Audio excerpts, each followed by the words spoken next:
Messi जो कि दुनिया के सबसे बड़े फुटबॉल खिलाड़ियों में से एक है, वो गॉट यानी greatest of all time India tour के लिए दिसंबर 2025 के अंदर इंडिया आया था। एक फ़ैन फोकस टूर था जिसके अंदर वो मुख्तलिफ शहरों के अंदर फैन से मिलने, मुख्तलिफ इवेंट्स के अंदर पार्टिसिपेट करने, गिफ्टिंग और फुटबॉल के प्रमोशनल इवेंट्स के अंदर शामिल होने वाला था। लेकिन इस दौरे के दौरान ऐसी भगदड़ मची कि पूरी दुनिया इस वक्त ना सिर्फ इस इवेंट के बाद इंडिया की पुअर मैनेजमेंट, लोगों की जहालत और सिविक सेंस पर ना सिर्फ सवाल उठा रही है बल्कि मजाक भी उड़ा रही है कि जब एक इंटरनेशनल खिलाड़ी को बुलाने के लिए इंतजाम ये प्रॉपर तरीके से नहीं कर सकते तो मुस्तकबिल के अंदर फीफा जैसे वर्ल्ड कप को ऑर्गेनाइज करने के लिए तो इनको दज्जाल के आने का इंतजार करना होगा।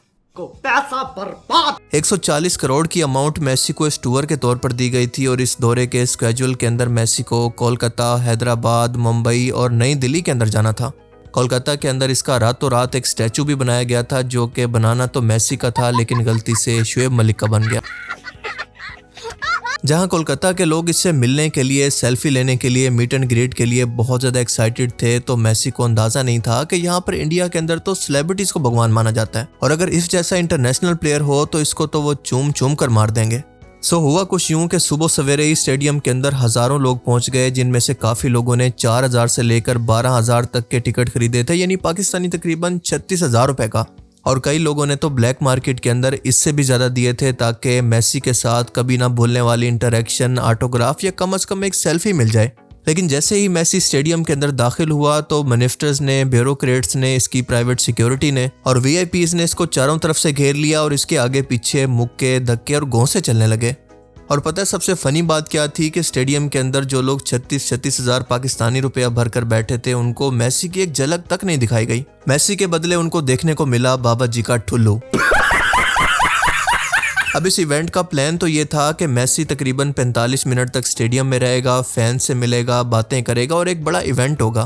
पर इन रियलिटी हमने देखा कि इसको स्टेडियम के अंदर किसी डम पॉलिटिशियंस के साथ फुटबॉल पकड़ा दिया गया जिसने मेसी को पूरे स्टेडियम के अंदर दौड़ा कर रखा और सिर्फ 10 से 15 मिनट के अंदर इतनी भगदड़ मची कि ये बेचारा ये बोलकर स्टेडियम से 10 मिनट के अंदर बाहर निकल आया। मेरे को इस बार रिस्क लेने का ही नहीं है, बिल्कुल रिस्क नहीं लेने का। और इसके बाद सिर्फ 10 से 15 मिनट के अंदर इतनी ज्यादा भगदड़ मची कि मेसी बेचारा ये बोलकर स्टेडियम से फौरन बाहर निकल आया। अभी मैं गाली नहीं दे सकता, फैमिली देखती है, वरना मैं ऐसे गाली दूं, ऐसे गाली दूं ना, जिंदगी भर याद रखें ये। और इसके स्टेडियम से बाहर जाते ही ऐसा हंगामा हुआ जैसे खानदान की गेट टुगेदर के अंदर मामू से जायदाद का हिस्सा मांगने के बाद होता है, क्योंकि स्टेडियम में मौजूद 40 से 50 हजार फैंस ने यहाँ पर हर एक चीज़ को उठा कर पटक कर फेंकना शुरू किया। कुर्सियाँ उठाकर फेंकना शुरू कर दी, इंस्ट्रूमेंट कुछ भी नहीं छोड़ा, बैनर्स फाड़ दिए, प्लास्टिक की बोतलें फेंकी, सब कुछ उठा कर फेंकना शुरू कर दिया। डंडे, धक्कों, उलट पुलट कर हर चीज़ को तबाह कर दिया।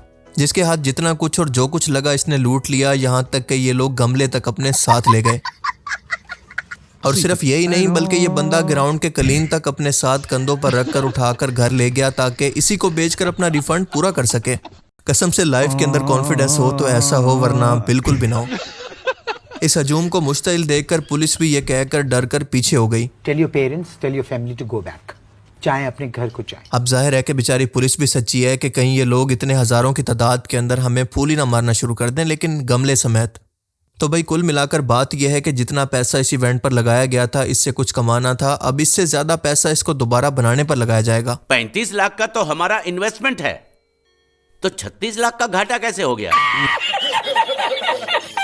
इस हंगामे के बाद लोगों ने स्कैम और रिफंड के नारे लगाना शुरू कर दिए कि हमारे पैसे वापस करो। और इस सब के बाद इवेंट के चीफ ऑर्गेनाइजर सतद्रु दत्ता को भी गिरफ्तार कर लिया गया और उस तमाम वाक़े की तहकीकात भी शुरू कर दी गई हैं। मगरबी बंगाल की वजीर आला ममता बनर्जी ने भी मेसी और शायकीन से माफ़ी मांगी है कि वो इस बद इंतज़ामी पर शदीद मुतासिर हैं। लेकिन हकीकत तो ये है कि इस मिसमैनेजमेंट और लैक ऑफ सिविक सेंस की वजह से इंडिया की जो दुनिया के अंदर बदनामी हुई है, शायद इसको ठीक करने के अंदर कई सालों का टाइम लगेगा, क्योंकि मेसी एक इंटरनेशनल प्लेयर है और पूरे इंटरनेशनल मीडिया की इस पर नज़र होती है। और इसी वजह से ये न्यूज़ पूरी दुनिया के अंदर हाईलाइट हुई और पूरी दुनिया पर सोशल मीडिया पर लोग ये मजाक बना रहे हैं कि इंडिया के अंदर मेसी के जाने के बाद हर चीज़ मेसी हो गई है। कुछ कह रहे हैं कि ऑनलाइन कॉल सेंटर का स्कैम करने वाले लोगों के साथ ही आखिरकार स्कैम हो गया, और कोई कह रहा है कि तरतीब यानी सिविक सेंस और इंडिया साथ साथ नहीं चल सकते, यहाँ पर हर चीज़ के अंदर एक बिगाड़ मौजूद है। अब देखें, इस मामले पर मेरी राय के मुताबिक लोगों का गुस्सा बिल्कुल जायज़ था, जो कि प्रोटेस्ट करके या फिर रिफंड की मांग करके ठीक किया जा सकता था। और सबसे बेहतरीन तरीका भी ये था कि गवर्नमेंट खुद इन्वॉल्व होकर हर टिकट के बदले रिफंड करवा सकती थी। लेकिन ये सोच तब आती है जब आवाम को अपने राइट्स का पता हो, उनमें पेशेंस यानी सब्र और सिविक सेंस नाम की कोई चीज़ एग्जिस्ट करती हो। खैर, आपका इसके बारे में क्या ख्याल है, मैं कमेंट सेक्शन के अंदर ज़रूर जानना चाहूँगा।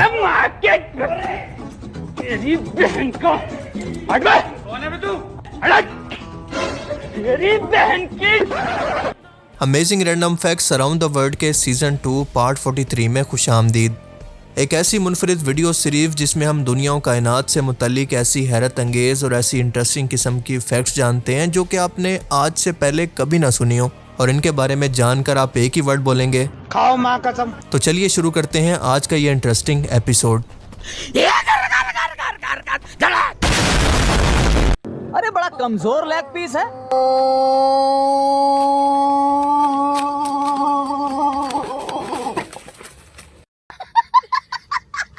एक रियल मोती बहुत ही खूबसूरत और कीमती होता है जिसको बनने के अंदर कई साल लगते हैं, और ये इतना रेयर होता है कि 10,000 सीपियों में से किसी एक में से ये मोती निकलता है।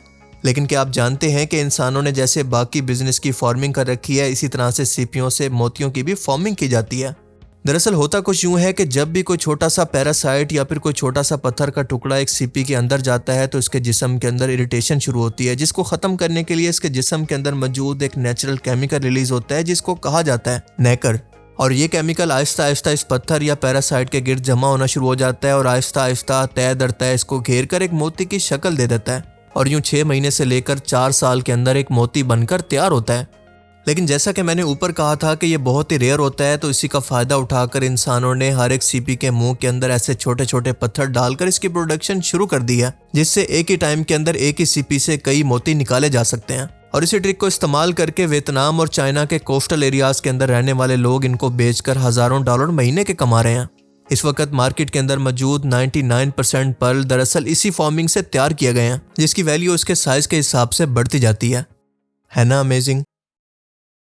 एविएशन हिस्ट्री का एक ऐसा वाकया जिसके अंदर मीडिया पर यह अनाउंस कर दिया गया था कि किसी भी वक्त ये प्लेन क्रैश होने वाला है, सब लोग तैयार रहें। और सबसे हैरत की बात यह है कि पायलट और पैसेंजर जो कि इस प्लेन के अंदर सवार थे मीडिया पर इस खबर को सुन रहे थे, लेकिन पायलट की हाजिर दिमागी स्किल और नर्व पर कंट्रोल ने ना सिर्फ खुद को बल्कि 104 लोगों की जान भी अपनी हाजिर दिमागी से बचा ली, और दुनिया को बताया कि मुश्किल से मुश्किल टाइम के अंदर खुद के दिमाग पर काबू पाकर इंसान बड़ी से बड़ी मुश्किल से ना सिर्फ निकल सकता है बल्कि अपनी तकदीर भी बदल सकता है। यह है जेट ब्लू फ्लाइट 292 जो कि लॉस एंजलिस कैलिफोर्निया से न्यूयॉर्क के लिए जा रही थी, और ये टाइम है साल 2005 का, जब पायलट को लैंडिंग से पहले एहसास हुआ कि लैंडिंग गियर उल्टे होकर मुड़ चुके हैं जिनको खोला नहीं जा सकता, जिसका सीधा मतलब यह है कि 99% इस प्लेन को हिट होना था, क्योंकि जैसे ही इसके फ्रंट लैंडिंग गियर रोड से हिट करेंगे तो फौरन से आग की वजह से पूरा प्लेन जल जाएगा और सब लोग मारे जाएंगे।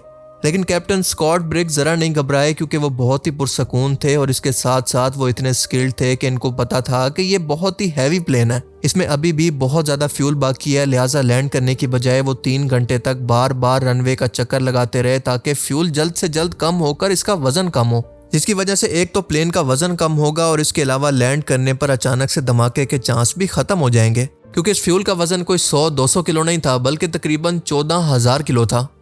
पीछे प्लेन के अंदर बैठे लोग घबराहट के अंदर चीख रहे थे, चिल्ला रहे थे और अपनी आखिरी वसीयत रिकॉर्ड कर रहे थे कि हम अभी बस मरने ही वाले हैं। लेकिन कैप्टन स्कॉट ने इंतहाई महारत के साथ डायरेक्ट फ्रंट लैंडिंग गियर पर जहाज को लैंड करने की बजाय पिछले टायरों पर लैंड किया, और उस वक्त तक उसको फ्रंट गियर पर नहीं आने दिया जब तक कि बिल्कुल वो स्लो ना हो जाए। जैसा कि आप वीडियो में देख सकते हैं कि प्लेन के काफ़ी स्लो होने के बाद इसके फ्रंट लैंडिंग गियर को ज़मीन के साथ टच किया गया, जिसके बाद लैंडिंग गियर के अंदर आग तो लग गई, लेकिन खुशकिस्मती से जहाज रुक गया और तमाम लोग बच गए और मदद भी वहां पर फौरन से पहुंच गई। लेकिन इसके अंदर तमाम बहादुरी कैप्टन स्कॉट की थी, जिसने ना सिर्फ अपनी अक्लमंदी के जरिए खुद को बचाया बल्कि 104 लोगों की जान भी बचा ली। ये वाकई एक रियल लाइफ का हीरो कहलाने के लायक है। वैसे तो आपने अपने आसपास बहुत सारे ऐसे लोग देखे होंगे जिनकी गर्दन के अंदर बिला वजह अकड़ होती है, लेकिन क्या आप जानते हैं कि एनिमल किंगडम के अंदर एक ऐसा कीड़ा भी मौजूद है जिसकी जिल्द या फिर गर्दन इतनी सख्त होती है जैसे ये कोई लोहे की बनी हो। इसकी स्किन इतनी सख्त होती है कि लोहे के बॉल पॉइंट की निब को भी टेढ़ा कर सकती है, और इसके अलावा आप इससे अपने नाखून भी काट सकते हैं। इस कीड़े का नाम है एटलस बीटल, और ये अपने वजन का 850 गुना ज़्यादा वजन भी उठा सकता है। ये बिल्कुल ऐसा ही है जैसे एक इंसान 65 टन के टैंक को अपने सर पर उठा ले और उसको कोई तकलीफ भी महसूस ना हो। दरअसल इनकी ये ताकत रेन फॉरेस्ट के अंदर एक दूसरे से फीमेल मेट को मुतासिर करने के लिए या फिर मेट करने की लड़ाई की वजह से डेवलप हुई है, क्योंकि दोनों मेल एक दूसरे से इसलिए लड़ते हैं कि फीमेल को हासिल कर सकें, और जो इस लड़ाई के अंदर पहले हार जाता है, दरख्त से नीचे गिर जाता है, वो बाहर हो जाता है। यानी सिर्फ इंसानों के अंदर नहीं बल्कि जानवरों के अंदर भी औरत का चक्कर मौजूद है। औरत का चक्कर बाबू भैया, औरत का चक्कर। तो आज के amazing random facts around the world की सीरीज में सिर्फ इतना ही। आपको इनमें से सबसे अमेजिंग फैक्ट्स कौन सी लगी और क्यों? अपनी कीमती राय का इजहार कमेंट सेक्शन में जरूर कीजिएगा। Thanks for watching this video. अल्लाह हाफिज। खत्म, bye bye, ta-ta, goodbye, गया।